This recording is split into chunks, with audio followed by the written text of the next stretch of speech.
times I saw Batman Arkham Asylum, I didn't know what to make of it. Games based on comic characters generally suck, so I was careful not to get too excited about anything I saw. The fighting looked fierce, and hanging dudes from gargoyles is definitely cool, but the Dark Knight's extremely large forearms and stiff walk led me to a wait-and-see attitude.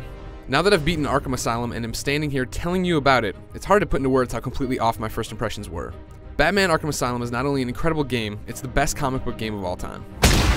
If you've missed the oodles of coverage we've had on IGN about this title, the story is a brand new tale that's meant to be the longest night of Batman's life. So you start by actually returning the Joker to the nut house, but he soon flips the script and takes the place over thanks to Harley Quinn and a couple hundred of his goons. Soon Commissioner Gordon's kidnapped, the bad guys have the Warden, and the Cape Crusader's gotta play the Joker's game if he wants to save Gotham from another kill everyone in town scenario.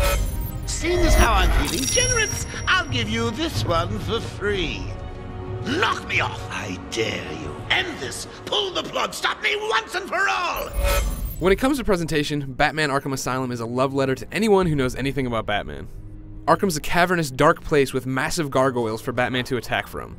It's filled with the guards the Joker's men took out, filthy hallways. I mean, it's visually clear this building has been through hell and it looks great. There's some screen tearing here, a texture pop in there, and the in-game cutscenes feature bug eyes and poor lip syncing. Oh, I thought we were both gonna die in there. But it's offset by cool character design and Poison Ivy's skimpy undies. There's a dark adult story featuring murders, liberal use of the word bitch, hostage situations, and plenty of fighting. On top of that, the main voices from Batman the Animated Series, Kevin Conroy's Batman, Mark Hamill's Joker, etc., are here to reprise their roles. There's no escape, Joker. I will find you. Ooh, I'm counting on it. Just not yet. And tape recordings of therapy sessions with Ivy, Killer Croc, and more inmates really flesh out these personalities in a way that will have you aching to get to the next story bit.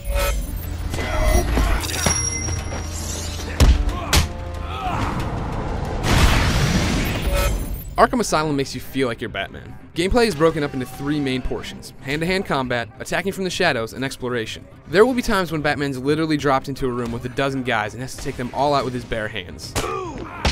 Doing this breaks down in a simple-to-use, difficult-to-master combat system that's just 4 buttons: strike, reverse, jump, and stun. You can toss in a batarang or grappling hook with the shoulder buttons, but basically you're just wailing away on the bad guys and turning their own attacks against them. If you can keep your punches and kicks on the money, you'll rack up combos and be able to pull off special throws and takedowns you've unlocked.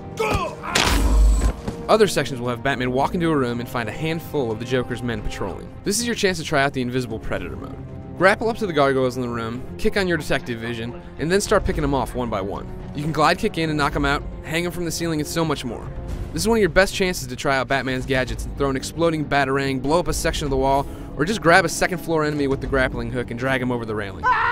All of these attacks, both the straight combat ones and the shadow stuff, is filling your XP meter. When you get it filled, you can unlock an upgrade to the Dark Knight's suit, weapons, or moves. It's fun stuff, and being able to remotely control a batarang is rad. On top of that, Arkham's a museum in terms of bat trivia. The Riddler's hidden 240 trophies, challenges, and patient interviews around the island, and it's your job to find all of them. Like I said earlier, the interviews are awesome, but it's also cool finding little subtle nods to villains such as Prometheus, Ra's al Ghul, and more. Outside of the story, there are 16 fist-fighting and Invisible Predator challenges for you to tackle and try to post the high score on the leaderboard. Whereas the brawls just give you scores for combos and perfect run, the Invisible Predator ones actually give you these little challenges like taking out 3 guys with 3 explosions at the same time.